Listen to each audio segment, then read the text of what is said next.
അസ്സലാമു അലൈക്കും വറഹ്മത്തുള്ളാഹി. പ്രിയമുള്ളവരെ, ഹബീബ റസൂലുള്ളാഹി സ്വല്ലല്ലാഹു അലൈഹി വസല്ലം തങ്ങൾ പറഞ്ഞു, അക്മലുൽ മുഅ്മിനീന ഈമാനൻ അഹ്സനുഹും ഖുലുഖാ. മുഅ്മിനീങ്ങളിൽ, സത്യവിശ്വാസികളിൽ ഈമാൻ കൊണ്ട് സമ്പൂർണമായവൻ സൽസ്വഭാവിയാണ്. വഖിയാറുക്കും ഖിയാറുക്കും ലിനിസാഇഹിം.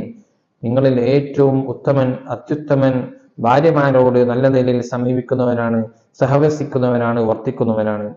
സാധാരണയായി നാട്ടിലും മറ്റ് കൂട്ടുകാരുടെ ഇടയിലും അല്ലെങ്കിൽ സംഘടനയിലും പള്ളി കമ്മിറ്റിയിലും അങ്ങനെ എല്ലാ സ്ഥലത്തും നല്ല സ്വഭാവവും നല്ല പെരുമാറ്റവും നല്ല പേരുമുള്ള ആൾ സ്വന്തം വീട്ടിലെത്തുമ്പോൾ ഭാര്യമാരോട്, മക്കളോട് വലിയ ദേഷ്യത്തോടെ അല്ലെങ്കിൽ ഒരു സ്നേഹമില്ലാത്ത രൂപത്തിൽ, അധികാര രൂപത്തിൽ പെരുമാറുകയും വളരെയധികം വേദനിപ്പിക്കുകയും വിഷമിക്കുകയും ചെയ്യുന്ന ധാരാളം സംഭവങ്ങൾ നാം കേൾക്കാറുണ്ട്. എന്നാൽ മുത്തുനബി പറഞ്ഞത്, നാട്ടുകാർക്കും അല്ലെങ്കിൽ സുഹൃത്തുക്കൾക്കിടയിലും നല്ല നിലയിൽ പ്രവർത്തിക്കുന്നവനല്ല, നല്ല നിലയിൽ സമീപിക്കുന്നവനല്ല അത്യുത്തമൻ. നേരെ മറിച്ച് സ്വന്തം ഭാര്യയോട്, മക്കളോട്, അങ്ങനെ ഏറ്റവും അടുത്ത വളരെയധികം നാം കടപ്പാടുള്ളവരോട് നല്ല നിലയിൽ വർത്തിക്കുന്നവനാണ്.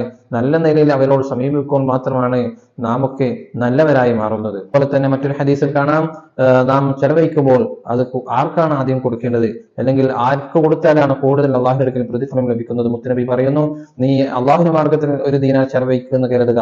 അതുപോലെ തന്നെ അടിമമോചനത്തിന് ഒരു ദീനാർ ചെലവഴിച്ചു, അല്ലെങ്കിൽ ഒരു മിസ്കീനെ സഹായിക്കാൻ ഒരു ദീനാർ ചെലവഴിച്ചു. നിന്റെ കുടുംബത്തിന് നീ ഒരു ദീനാർ ദൈനംദിന ചെലവുകൾക്ക് ചെലവഴിച്ചെന്ന് കരുതുക.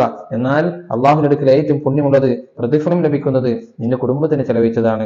അപ്പോൾ നമ്മുടെ കുടുംബത്തെ നോക്കാതെ, കുടുംബത്തിനെ സഹായിക്കാതെ, അല്ലെങ്കിൽ കുടുംബത്തിന്റെ കാര്യം നോക്കാതെ പുറമെയുള്ള കാര്യങ്ങളിൽ ഏർപ്പെട്ടുകൊണ്ട് മറ്റുള്ള കാര്യത്തിലൊക്കെ ഒരുപാട് സഹായിച്ച് കുടുംബത്തിനൊട്ടും സഹായിക്കാതിരിക്കാൻ പാടില്ല. നമ്മുടെ കുടുംബത്തെ നാം ചേർത്ത് പിടിക്കണം. നമ്മുടെ കുടുംബത്തിൽ നിന്ന് വിഷമിക്കുന്നവരുണ്ടെങ്കിൽ അവരെയാണ് നാം ആദ്യമായി പരിഗണിക്കേണ്ടത്.